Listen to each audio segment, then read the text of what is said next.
What's up, everybody? Welcome to Podcast No Plus. I'm Alex, and in this video, I want to talk about Prince of Persia, The Lost Crown, talk about the big rumor that's going on. Well, I'm recording this. It's kind of breaking news, maybe not when you guys see it, but rumor has it that the studio has actually been shut down and that a sequel to this game was actually pitched and Ubisoft, declined. And obviously, we just talked about what happened at the very end of the story. Honestly, extremely tragic if that's true. And I don't want to understate that because we're kind of talk about what's been happening with Ubisoft, but just the simple fact that, this game, so the rumor is the game didn't reach Ubisoft's expectation, okay? Didn't sell well. They pitched a sequel. Ubisoft said no, and they eventually shut them down. The game got support, by the way, right, throughout this year. It's just sad because, number one, if you're just looking at Ubisoft, okay, this is probably one of the best Ubisoft games in the last... This is what I tweeted. One of the best Ubisoft games in the last 10 years, and probably the best Ubisoft game in the last 5. I'm trying to think of, rattling them all off in my head. Prince of Persia: The Lost Crown is also just one of the better games that came out this year. If you just want to limit it, if you want to limit it to a year, but then open it up to other competition outside of Ubisoft, this is one of the better games that came out, I believe, in 2024. Not the best. I think I do rankings every, now and then. It's probably in my top 10, probably my number 8 through 10, somewhere in that range. It's been a good year. It's been a really solid year for games. So, this is a good game. It's a really good game. And then again, if you freaking close it up and you say, okay, what's Ubisoft been up to recently? Well, it hasn't been great. Star Wars Outlaws, Skull and Bones, Assassin's Creed being delayed. Even just this year, right? It's been bad. It's been very, very, very rough. And even just the last stretch of time, Splinter Cell, Prince of Persia: The Sands of Time remake being, giving to a studio that couldn't handle it. They had to move it over, had to restart it. Splinter Cell taking forever, but seemingly being maybe okay. But then you have to worry about, are they going to do the remake justice? Assassin's Creed we just talked about, but also 10 Assassin's Creed projects coming in the next, 4 or 5 years. They're all over the place, and yet they're also nowhere, right? So it's when you finally have something that honestly stands out. Also, this is one of the best Prince of Persia games. It just is. And I know it's not a game for everybody. This kind of gets to the point or the part of this video where I kind of try to see all sides to things. And I really do. Okay, this game is not for everybody. And you have to say one thing, right? It didn't sell. And...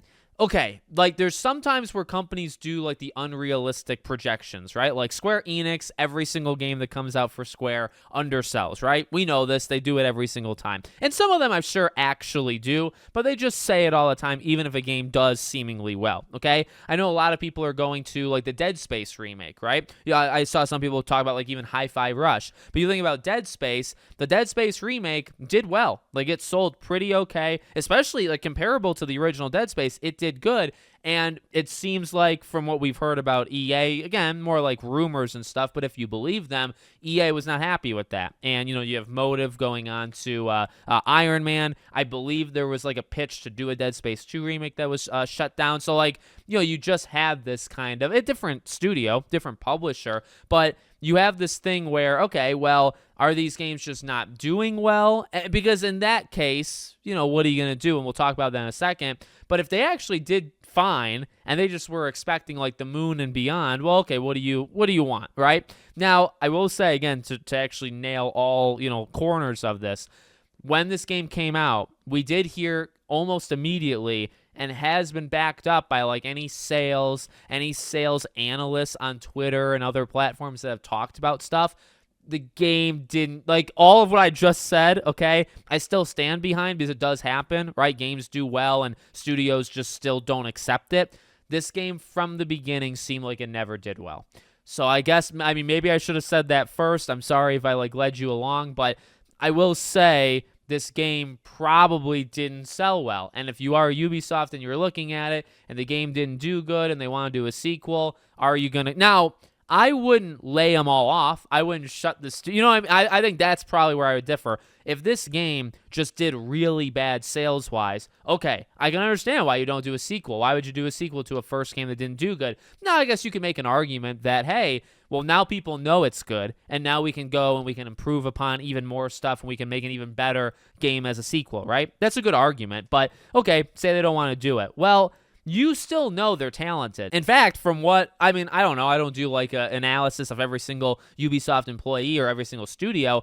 I feel like this is one of the better talented studios out there. The team specifically, however many individuals that made this game, feels to me like they're able to do things a little bit different than like what the rest of Ubisoft can do. And I don't really think the end of the story should be to shut them down, right? Like if you have a team like that, I feel like it's honestly like Hi-Fi Rush was saved, and so that's a different kind of situation. But, you know, when Krafton bought Hi-Fi Rush, right, or bought Tango Gameworks, and one of the things you heard the CEO talk about is the people, that they're really talented, that they do things a bit differently, and they're just like, you want those people. You want to capture them, and you want to let them be able to do their thing. That's what the CEO, I love that. I mean, that is one of the, like, the all-time, it's not a quote, it's not word for word, but I've made videos on that in the past. That's what I like to hear. Yeah, you know, maybe you want the games to do better. I can get that. I can get maybe even not greenlighting future games or future sequels. It's like, all right, well, we have to kind of like reconsider what we're doing.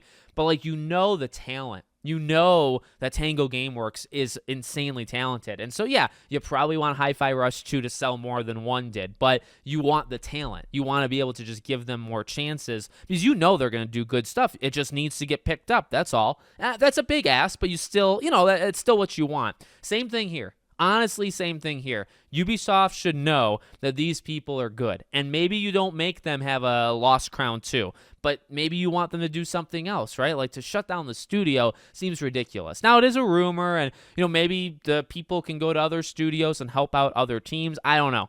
We don't even know if the whole thing is true. But if it is true, huge. Like, honestly, I mean, I guess it's not as big of a loss as Star Wars Outlaws just cratering in sales, Assassin's Creed being delayed, which is huge for that, Skull and Bones being a disaster. It's not the worst thing that's happened to them in the year, but I mean, kind of under the radar, it might be one of the bigger, you know, again, like everything, size is a little bit different for everything, but I think it's a pretty big deal myself personally. It kind of just shows more of like the mentality versus maybe some of the other stuff that's happened, right? So let me know what you guys think about all this in the comments. Make sure, as always, you're subscribed to the channel, bell icon turned on. I hope to see you all on the next one.